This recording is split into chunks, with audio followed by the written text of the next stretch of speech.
Hello everyone, welcome to another episode of Google Partners Hangouts on Air. My name is Basil, and today we're going to be talking a little bit about ad optimization. So we spent the first 6 months of this initiative talking about the basics, the big building blocks of your ad campaigns. Now we're going to talk a little bit about the little things you can do to improve your overall quality score, to set yourself apart from the competition, and to really increase value and return on investments for your clients. As always, we'll be collecting your questions using the hashtag AskArabia that appears at the bottom of the screen right now.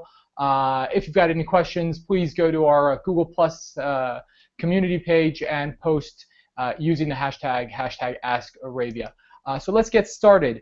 Looking at what we have for you today, the agenda, as I said, we want to make your clients' ads stand out with location extensions, call extensions, site links, product listing ads, social extensions, all the extensions. Really, the focus today is going to be heavily concentrate on extensions. We'll talk a little bit about other things you can do, but we've always noticed that extensions have a positive effect on an ad's performance. So we're going to focus on that today. So without any further ado, let's get straight into it and have an overview on the types of extensions Google AdWords can offer you and what exactly we mean when we reference extensions.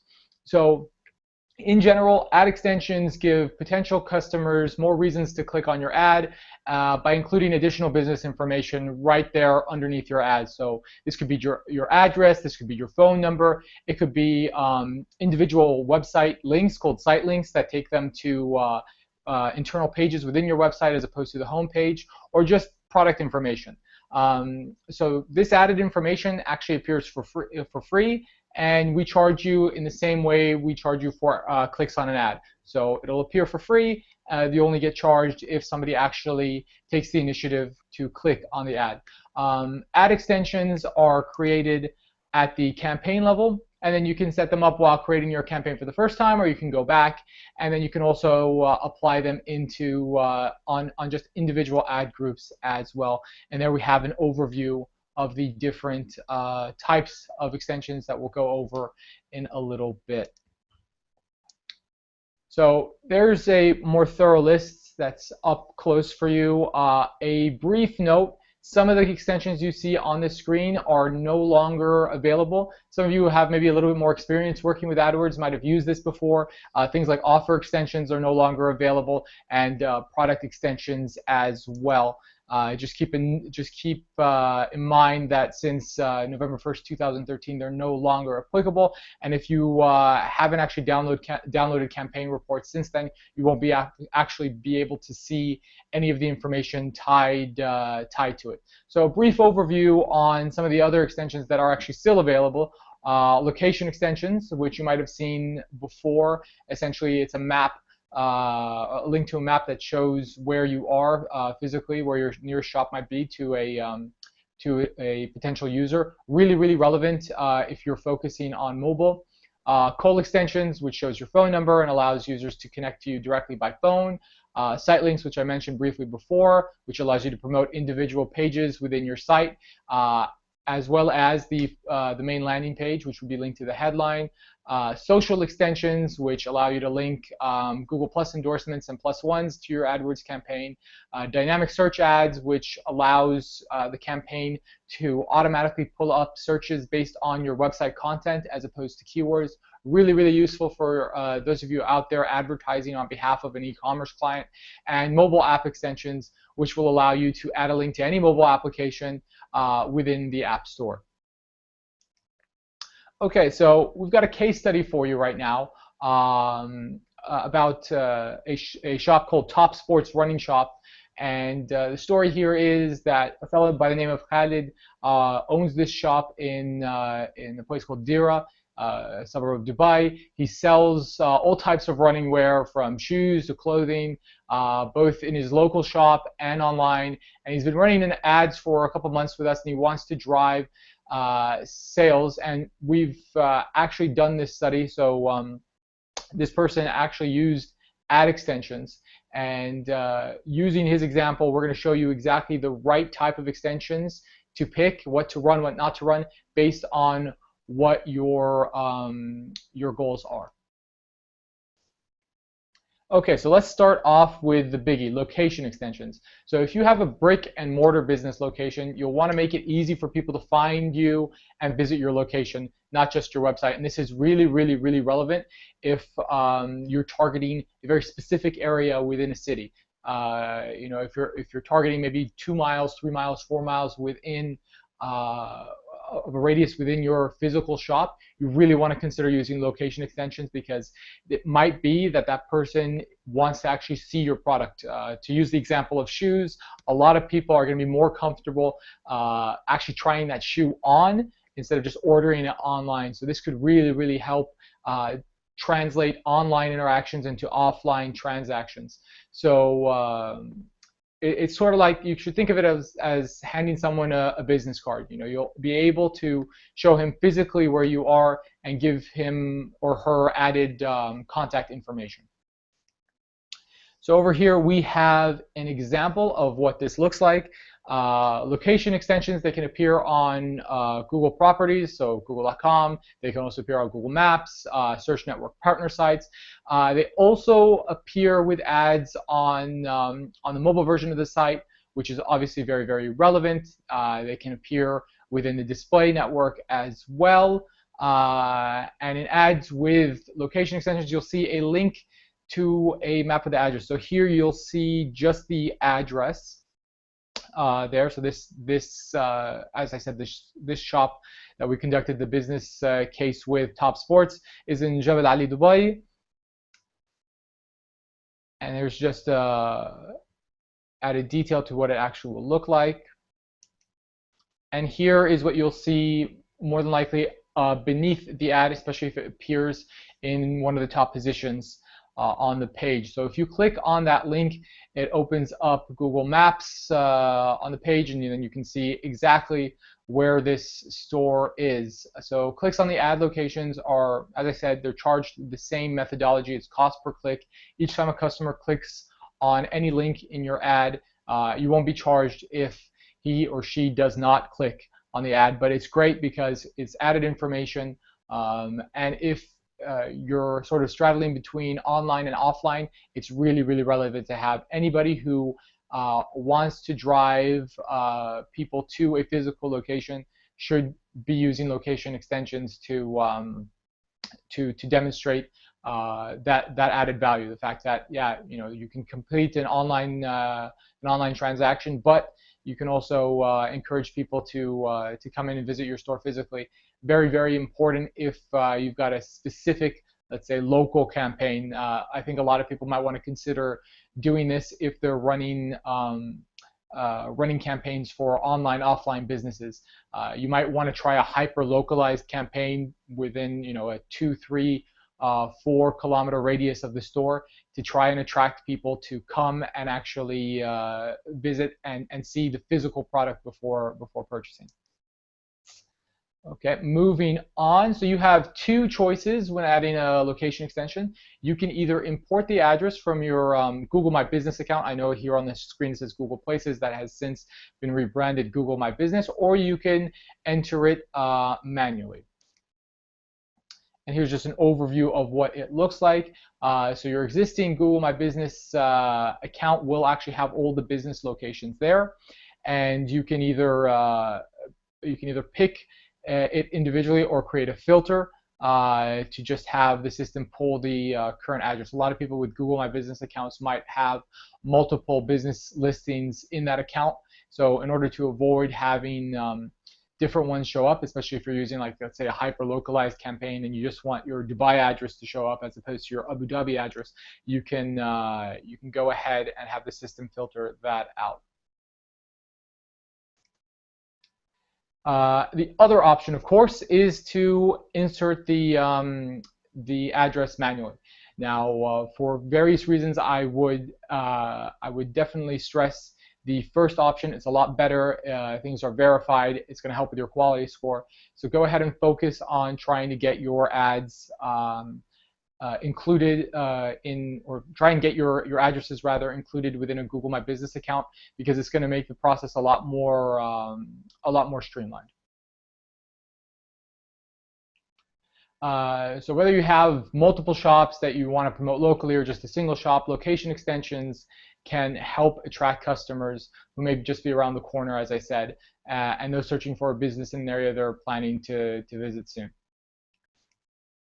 Uh, Moving on, another extension that I think everyone should be using are call extensions. This is especially the case if you actually want to get your client on the phone.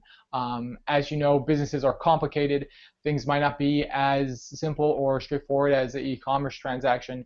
It may be for a service that requires an individualized quotation, and call extensions can get the customer to contact you over the phone in a very, very direct manner. So if your company has a business phone number, you can easily include it in your ads with call extensions. You can even include scheduling for that phone number. So if you only want that phone number to appear during certain amounts or certain times of the day, you can have that work that way by creating an ad schedule for the call extension. And I think we discussed this a little bit when we discussed mobile a couple of months ago.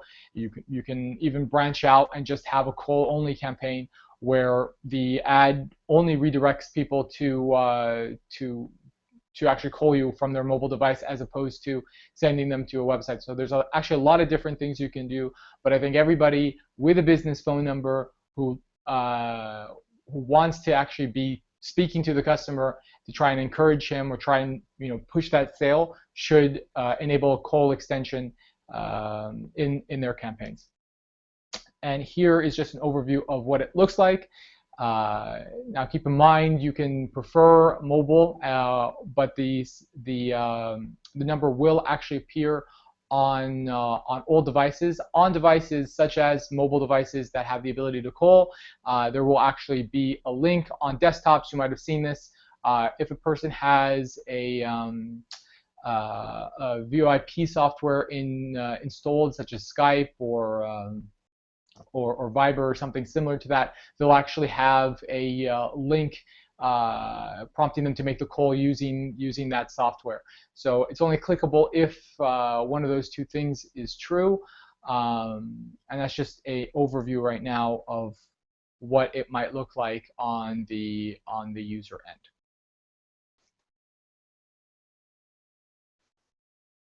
And the great thing about this, and why I would encourage anybody to implement it in their accounts, is that our research shows a 6 to 8% CTR uplift. The click-through rate increased by a significant amount when call extensions were there. Even if a user is not going to click on your call extension, the more information you give him or her, you're sort of validating the business. You're kind of putting them at ease that you're not some random online shop. No, you have a physical location, or in this case, you actually have a business phone number. So, like I said before, think of it as your business card. You're giving people information that is very relevant, that will not only verify you as a real business, but also present you in the best way possible. And even if a person doesn't click on the call extension, chances are they're more likely to click on the headline because they saw that there is a phone number, there's a way of contacting you. You're not just a random online store, you're an actual business with a phone number, with people staffing the phone, ready to support a client should he or she call. Okay, and here's just an overview of how you would go about setting that up. Now, there are a couple of options.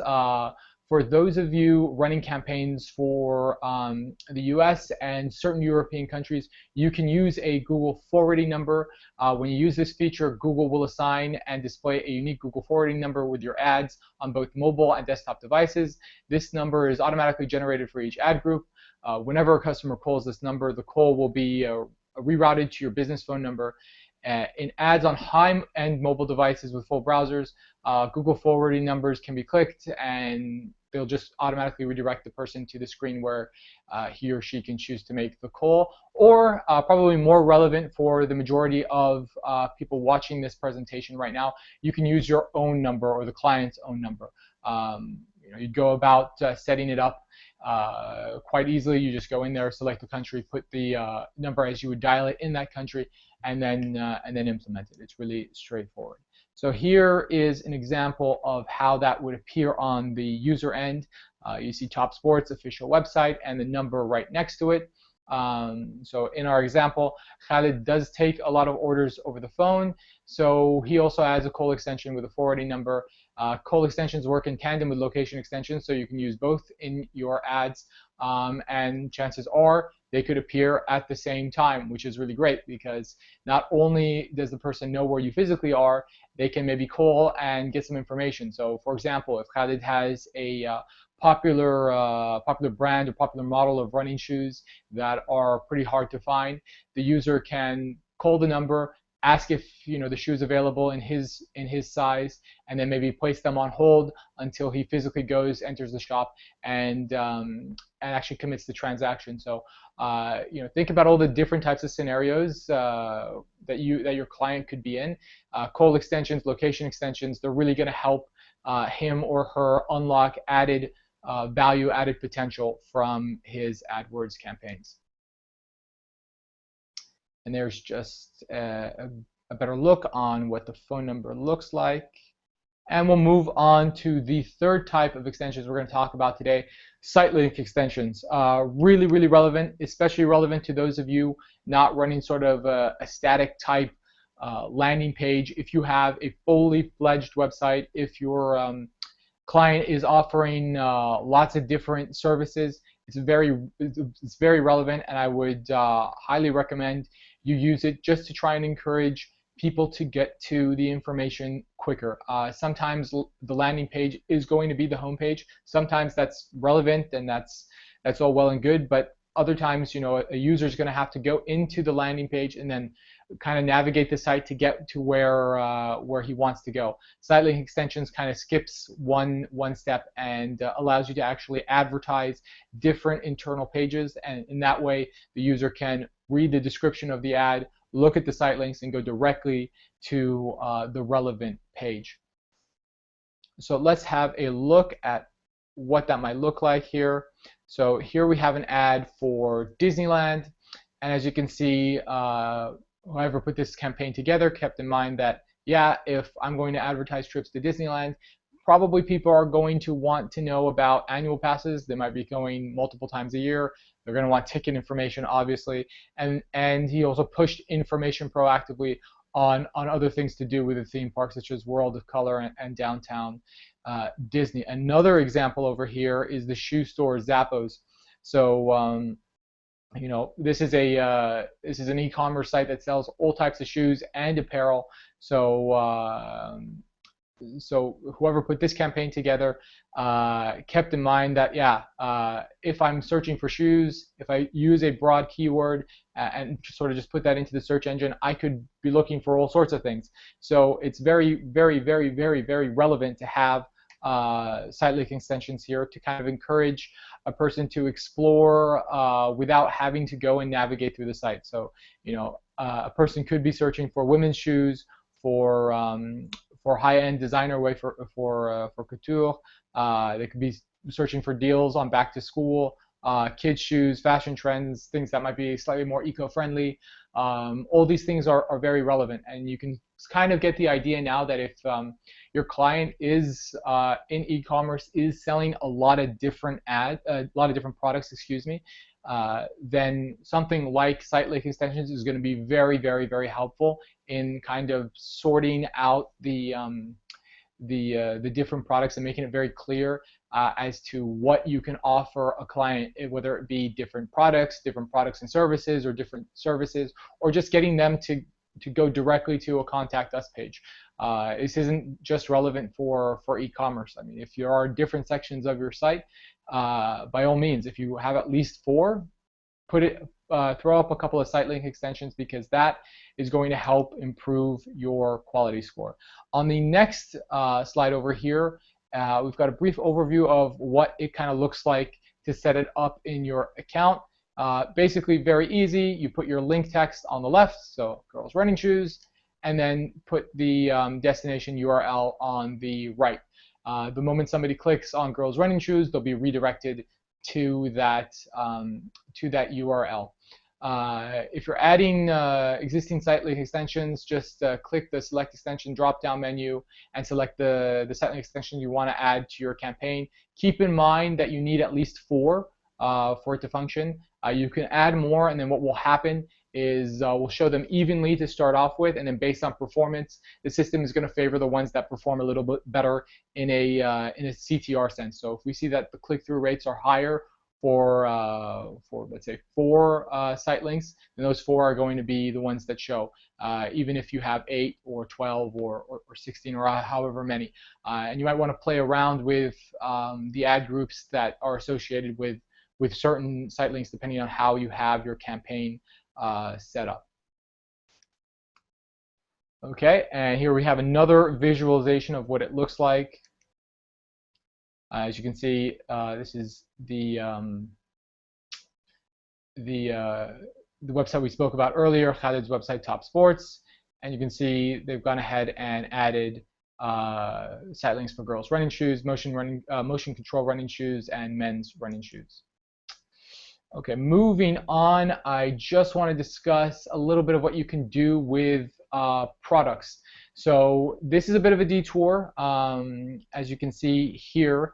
The reason we're discussing this is because I think it's very, very relevant to anybody running an e-commerce store. It's not, a lot of the features we're going to mention here right now aren't available in MENA at this time. They might get rolled out in the near future, so I think it's good to know.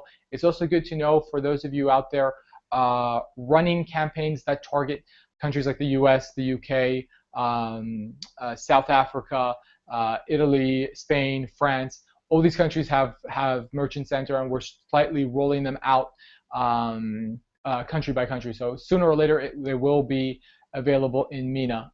Some of you might be confused right now. Let me just give a brief overview as to what I mean when I say product listing ads. So product listing ads allow you to use your existing Google Merchant Center account to promote products directly on Google.com using the search network. Let me just kind of explain what the Google Merchant Center is and what it can kind of do for you, what's the value proposition, and whether or not you should consider using it. So if you have a client that, let's say, has thousands of products, let's say has 1,000 products, they're available in 5 different colors, they're available for kids, for men, for women, they're available in small, medium, large, all the way to extra, extra, extra large. It's going to be really, really difficult to create separate campaigns for each product, and then you have to take into account the different variations. You're not quite sure which page to send the person to if you don't know whether or not the person wants that shirt for kids or that shirt for men or for women. So in order to save time, what you can do is you can sign up with Google Merchant Center.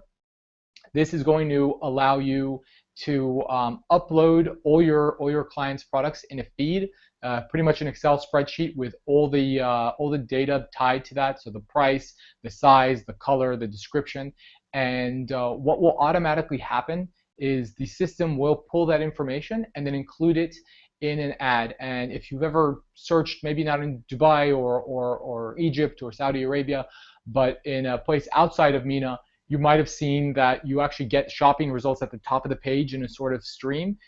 Those are product listing ads, and that's what we're talking about today. Very relevant if you're looking to push product, and specifically looking to push product abroad. I think this could be very relevant if you're looking to maybe sell products that aren't so common in these countries, and you're sourcing them from the Middle East and shipping them over to Europe or the US. So think about that. It could be very relevant to your client depending on his or her goals. So here is the visualization. This is what I was speaking about earlier. You can see that this is these are showing product results for the keyword telescopes, and there are a lot of different options here, as we can see on the page. A person can go and buy a $500 telescope from Amazon.com, or get one for just $54 from Buy.com, or something in between from from Walmart. So it's added information. It's very, very relevant. Now these types of ads, as I said, are available in a limited number of countries. As of now, I think it's the US, UK, France, Germany, Netherlands, Switzerland, Spain, Italy, Japan, Brazil, Australia. I think South Africa has also been added to that list. So go ahead, have a look, see if it's available in any of the countries that you're intending to target, and it could be very, very relevant in kind of unlocking added value for your client. So as I said, these ads are tied to actual product feeds.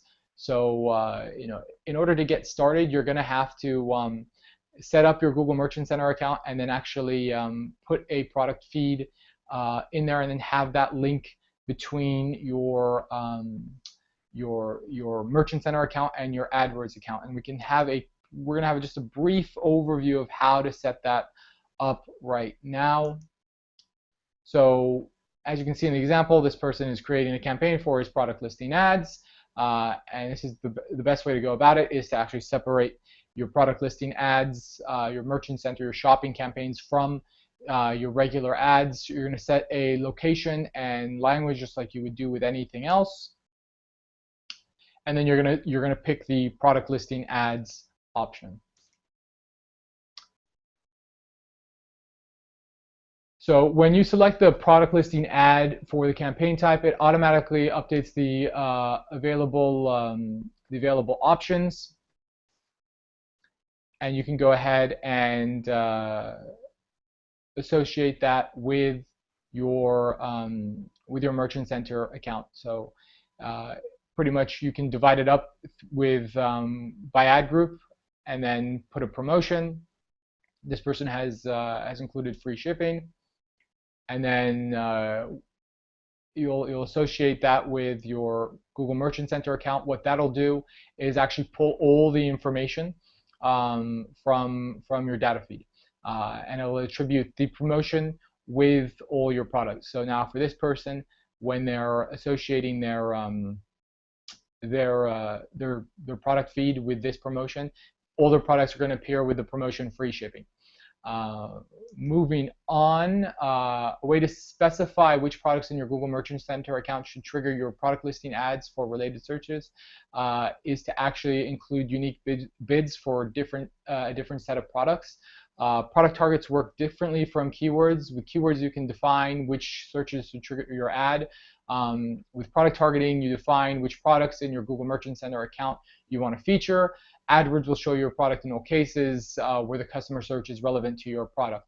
So again, this is a little different from probably what you're used to, because you're not actually controlling the elements that are going into targeting. You're just uploading your feed, setting a promotion, and letting the system match user intent with your product.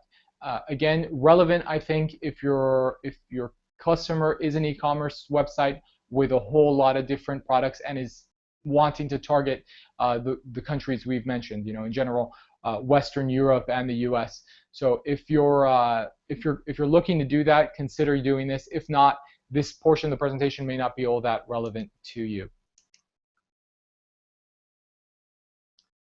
Okay, and continuing with the example, so let's say Khalid, who owns the shoe store, is trying to sell both Nike and Adidas, and determines Nike ads are more profitable. He can bid more for that brand by creating a separate product target, and I'm just showing a brief visualization for those interested on how to go about doing that.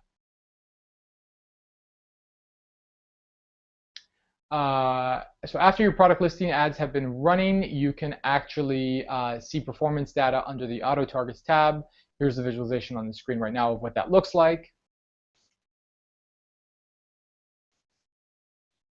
And here is another visualization of what the product listing ads look like in further detail. So using our business, our case study, our business model here, since Khaled does sell merchandise online as well as in a local shop, he's going to link his Merchant Center account to AdWords in order to run product listing ads and get visualizations of his product up there right when the user happens to be searching for things like running shoes or things in more detail. So, if they actually go ahead and enter the product name specifically as it appears here in the headline, his ad it will also be eligible to appear. Okay, moving on to something I think everyone should be using, social extensions. So with Google Plus, if you have a business page, it's really, really easy for you to share content, to communicate with your users, and to actually present your business in a very slick and very professional way. A lot of what we're seeing now with the way people kind of interact with their local businesses is that they're always kind of looking for referrals. A person is more likely to go visit a restaurant or go visit a shop if their friend has actually recommended it or even written a review about that. And what social extensions allow you to do is actually leverage that power of a referral.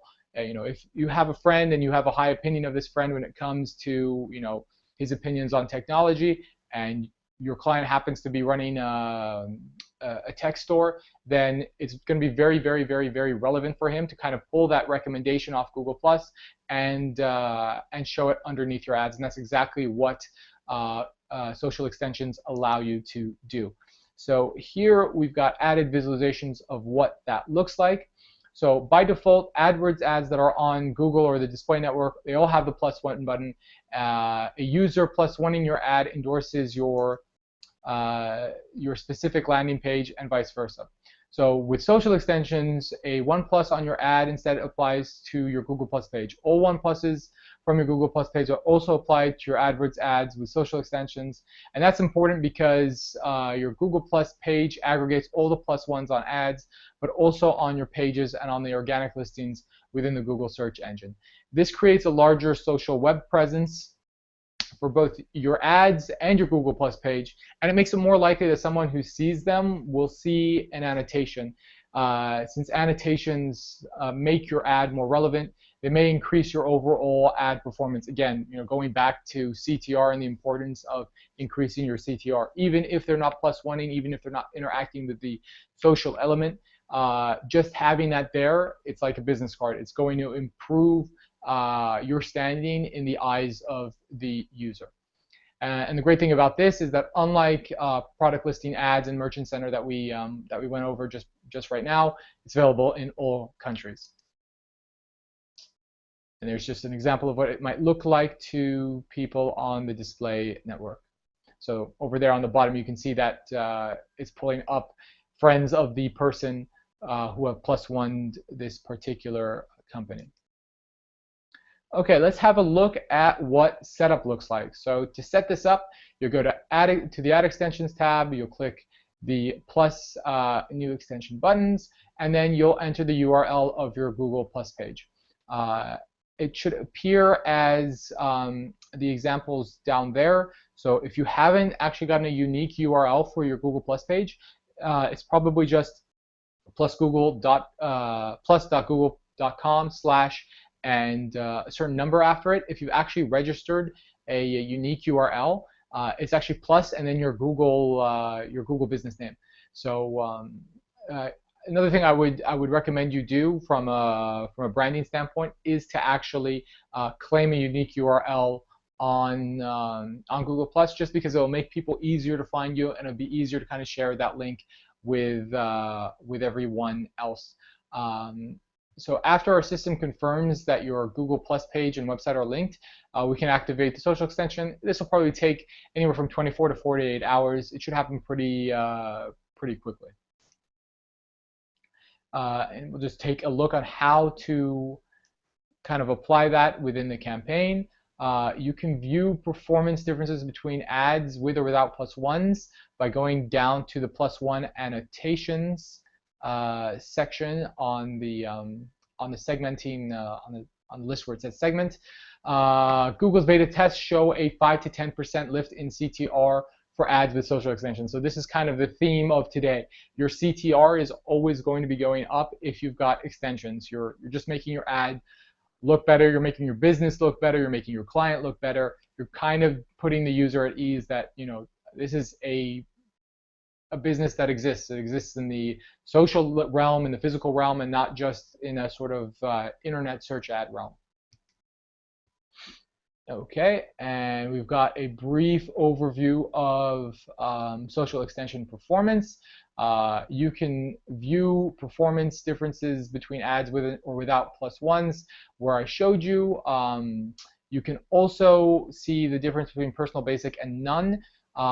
These, just to give you an idea of what this means. So when a personal annotation appears with your ad, the viewer will see how many people within his circles have actually +1 the landing page or Google Plus page. So as I was saying before, the entire idea of a referral, you can kind of get an idea of how that's helping you. So it also gives you an idea of whether or not chatter, whether it's online or offline, is actually helping drive business to your account. Basic, as you might think, is just when a basic annotation in your ad is shown, the viewer will see maybe how many people across the web have +1 your landing page. Maybe not so much a referral, but if you've got a lot of +1s, if you've got a good rating, this is going to help you put the client at ease and maybe encourage them to click on your ad. None, of course, is when a ad is not been shown with any social annotations. And in general, as you can see in the bottom right-hand side of your screen, we see that the click-through rate is actually going up by 5 to 10%. Depending on the circumstance. So again, even if users aren't clicking on the specific extension, you want to enable them because they're driving more clicks. More clicks means there's more of a chance that your client is going to reach their stated goal by when advertising on the Google AdWords platform. Okay, moving on, dynamic search ads. Again, we're sort of kind of shifting gears to an e-commerce focus.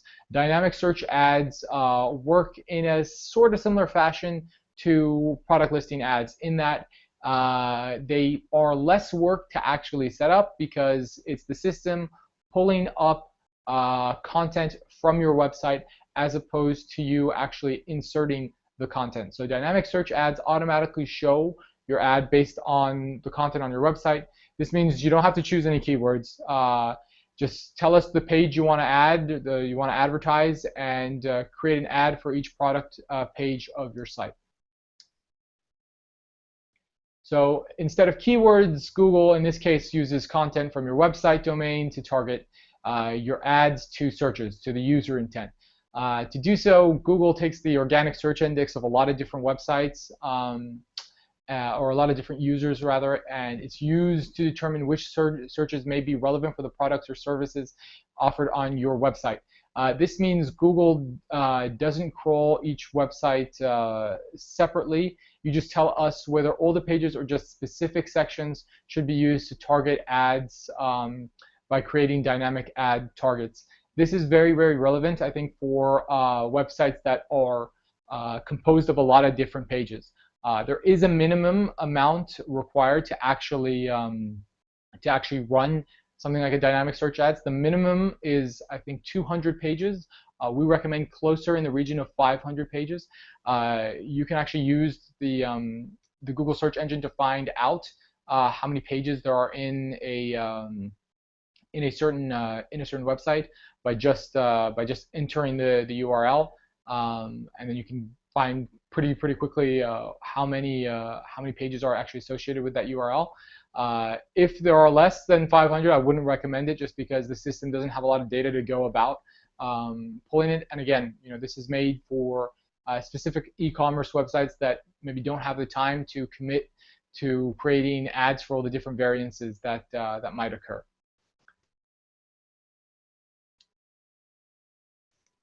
And moving on, so let's take a look at a little bit on setup. So instead of keywords, Google is going to use your website domain to target ads to searches. So what Google actually does is it creates an organic search engine index of your website, and this is used to determine which searches might be relevant to products or services offered on your website. And then, as you can see here, a dynamically generated headline based on user intent, based on what the user's putting in there, is actually created, and then it redirects that person to the page the system deems to be relevant. So moving on, for those of you interested in setup, here's just a brief overview of what you would do to set it up. On the Select Campaign Settings page, you will enter the campaign name, then you'll select Dynamic Search Ads as a campaign type. When you scroll to Ad Extensions, you'll actually see this portion, which will allow you to tell the system to use your website content to create targeting for your ads. If you've created a dynamic search ads campaign before, you can choose a website domain from the list. It'll already be included. If not, it'll be as it appears on the screen right now. So you'll have to actually put your website domain manually, and then in the future you'll be able to select that or select any other domains you had previously included. And here's just an up-close look on what that looks like. So you don't have the option of actually adjusting the headline. The headline gets automatically produced, but you should keep in mind what you want the description line to be. So always a good idea to put an offer there to try and grab the attention of any user. And then when we're talking about dynamic ad targets, you can add a group of web pages. You can set up to 3 web page attributes, web pages that match all the specific attributes to trigger your ad. So if you're looking to segment, you can play around with the different options, whether it be category, URL, page title. You might have organized your site by page title, so you may only want to use it for specific products or a specific section of your website. So go ahead and have a look at that and look at all the different options available to you in regards to that. Finally today, we're going to end on mobile app extensions, very relevant to anyone there whose client might have a mobile app, and you might want to maybe advertise the business, but also kind of get people to use the app. This allows you to do this in tandem. So mobile app extensions let you add a link to any mobile application within an app store. That could be Google Play, it could be the Apple App Store, and it drives potential customers to learn about your mobile app and install it. With ads showing a mobile app extension, people are going to have the option to either click through to your website from the ad, or they can click to the mobile app and go ahead and download it by clicking on the link. And I think there's just a visualization there on the screen. This is for a application called Grubhub. So 2 options there. You can either go to the individualized website, or you can download, as the example shows, the Android app. So it gives the user the choice on what they want to do. And just a brief overview on setup. Here's what it looked like. So you pick the mobile operating system, whether it's Android or iOS, and set it up accordingly. You can look up the app either by the unique number that's associated with it, or just by putting the name. Throw up the link text. So if you want to give it a name, you can maybe alter the name, but you're limited to 25 characters. And then I think the great thing about this, and here's just a visualization of, this is for Angry Birds out of Believe It or Not. So that's what it would look like when you try and search for the package name. And the point I really want to drive home here is the 6% uplift in CTR. So again, if you have a mobile app, you should consider using this. It's going to help increase clicks in general, whether it's clicks to the app itself or clicks to the website. So I think the theme really for today is, if you've got it, use it.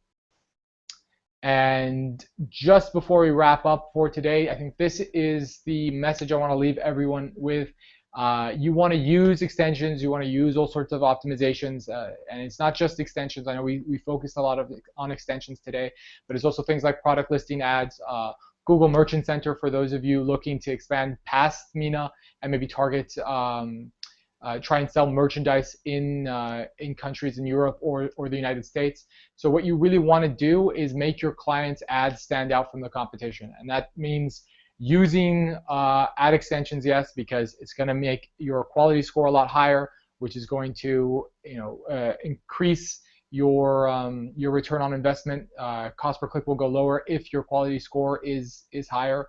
You want to maybe take the ad extensions and leverage that with an ad schedule to really customize how things appear for your clients. So at the end of the day, if you've got any of these features, whether it be a physical address, a phone number, an app, content that's suited to dynamic search ads, or content that's suited to using the Merchant Center, go ahead and use it. You're going to be able to unlock a lot of value for your clients. You're going to set yourself apart from other agencies if you go ahead and implement this.